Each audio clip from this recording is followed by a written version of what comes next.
আসসালামু আলাইকুম, সবাই কেমন আছেন? আজকে পেয়ারা বানাবো, সেটা আপনাদের সাথে শেয়ার করব।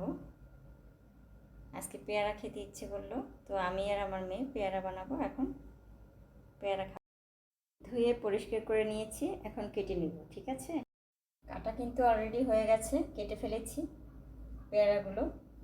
এখন বানাবো।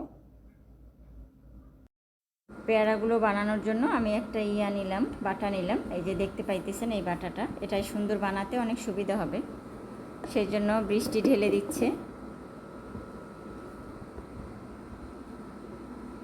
এখন এক এক করে সব কিছু দিয়ে দিব এখানে, কিন্তু লবণটা অ্যাড করে দিচ্ছি এখানে। এখন দিয়ে দিচ্ছি গুঁড়ামরিচ।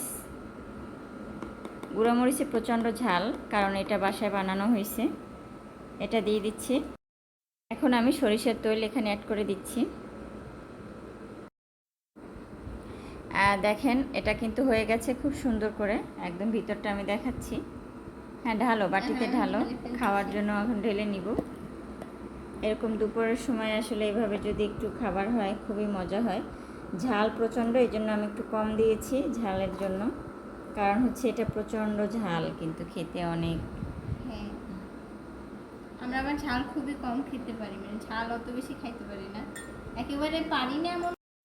অনেক মজা হয়েছে, ঝাল লবণ বলেন, সরিষার তেল বলেন, একদম পারফেক্ট, খুবই মজা হয়েছে। কিন্তু আমি কাসুন্দি দিলে খাইতে পারি না, এই জন্য কাসুন্দি দিইনি। আপনাদের যদি কারো কাসুন্দি দিয়ে মানে খেতে ভালো লাগে, আপনারা তার সাথে এর সাথে কাসুন্দি নিয়ে নিতে পারেন, কিন্তু আমার কাছে এইটাই পারফেক্ট লাগতেছে আর কি। আমি খাইতে খেতে অনেকগুলো খাইছি।